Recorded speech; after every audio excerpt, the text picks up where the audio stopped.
1, 2, 3, funk it.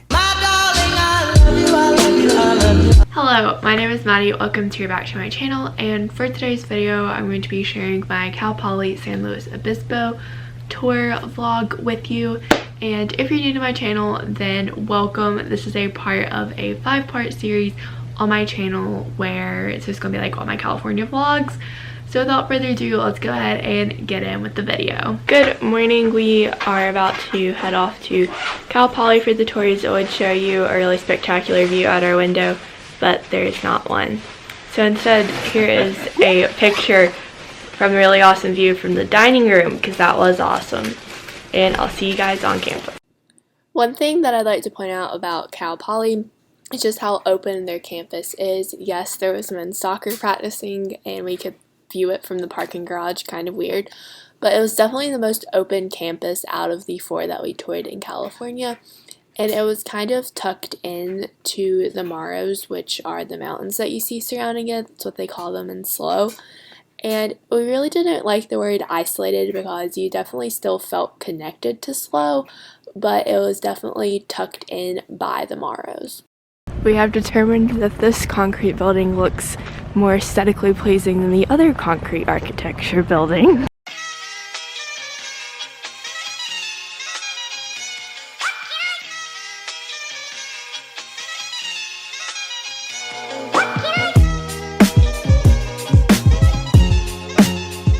Overall, we thought that it was really good. The campus was very aesthetically pleasing and modern looking, and Mom pointed out that a lot of the buildings looked pretty new. And you want to tell them what you thought about safety? Yes, the students said that they do walk by themselves from off campus to on campus, and they felt it was a very safe environment. And talking with a lot of the tour guides, it sounded like there was a lot of things to do on campus, and there was a really good community vibe going on. Like, we noticed while we were on the tours, people saying hi to the tour guides and just other people on the sidewalks as well, and it really seemed like everybody knew each other there.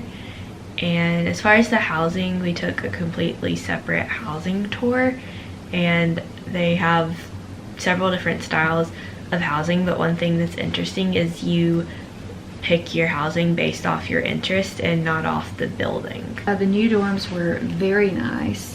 The old dorms were typical old dorms. Yeah, none of their dorms have air conditioning, which I think is weird. I don't think they probably need it here. Yeah, the weather was really nice. Dorm rooms that can have 2 or 3 people, if there were 3 in it, I think would be very cramped. 2 people, it's okay. And another point of emphasis that I wanted to make about Cal Poly is their WOW Week of Welcome. And I'm pretty sure I saw somewhere where it's rated the #1 freshman orientation in the whole country, which I think is great, because being an out-of-state student from the East Coast going to the West Coast, I feel like it could be a little hard to transition into school. Knowing that they have such a great orientation to really help get students acclimated to life at Cal Poly is really great. And my tour guide, Jasmine, was from Michigan, so I thought it was really cool to hear her experience of transitioning from Michigan life to Cal Poly life. And she said that Week of Welcome was really for her what made the transition smooth and seamless. And it is a full week of orientation, where other schools, they might only take a few days. So I was really glad to hear that. And we also took a separate architecture tour, because that's what I'm personally interested in. And our tour guide there showed us around all the facilities, which looked really nice, and the class sizes looked to be pretty small. Some architecture studios, it's just everyone in one big room together, which would be around 100 students, but this one had it sectioned off into like multiple first-year studios, so there were only about 20 to 30 students per room. And overall, they said that there is some collaboration between the different disciplines, but there is not interdisciplinary work to start off with. The only downside that I heard throughout any of the tours that we had today was the fact that the architecture program is more technical based, but our tour guide did say that you can make it as art-based as you want, which I liked. I forgot to mention that Cal Poly is a 5-year architecture program, which means you get a professional degree in 5 years instead of having to go 4 years for a bachelor's plus 2 for a master's to create your professional degree package. You just do it all in one degree in just 5 years, which means that it is very architecture intensive. That is one thing that I am personally trying to figure out, is whether or not I would prefer a 4-year program versus a 5-year program.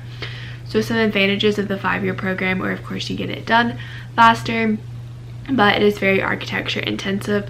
When talking with my tour guide, Georgia, I was asking her about minors, because minoring is something that I really want to pursue in college in regards of film and sustainability. So she said that minoring at Cal Poly in architecture is doable, but it is a little harder since you are getting a professional degree in 5 years instead of 6. And it's just overall not as flexible of a program as some of the 4-year colleges.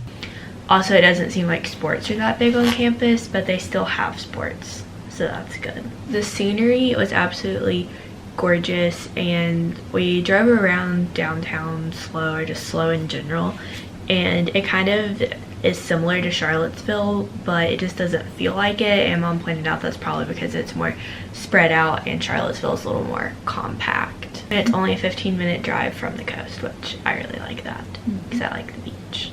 In terms of student life at college, I like to know whether or not the students generally stay on campus or if they have to go off campus for entertainment. So being in St. Louis Obispo, they say that there is plenty to do on campus and in SLO because it's a very outdoorsy community, and they are halfway between San Francisco and LA. So a lot of students with cars on campus will find themselves going to San Francisco or LA for the weekends. And I kind of think it's nice being the middle ground. You can choose SF versus LA because they're two really great but extremely different cities. And just being right there in the middle, it's not like if you were in school in one of those cities, it would be a super long and terrible drive to get up or down to the other one. But being in SLO, you're just kind of like right there in between the two, which I really liked. And overall, my rating is going to be a 4 out of 4 because I really enjoyed it. I'm glad. A 3.2 to 3.5. What are your point deductions for? It's on the West Coast. Oh, so if Cal Poly was on the East Coast, it would be a 4 out of 4? Maybe, yeah. With all that being said, that was a lot of information about Cal Poly, but if you like this video, be sure to give it a thumbs up. Comment down below what your thoughts are about Cal Poly, because I'm sure we'd all love to hear different perspectives in the comments. And be sure that you're subscribed and have the bell turned on so you can be part of the hashtag M&M Squad. And I'll see you all in the next video. Bye!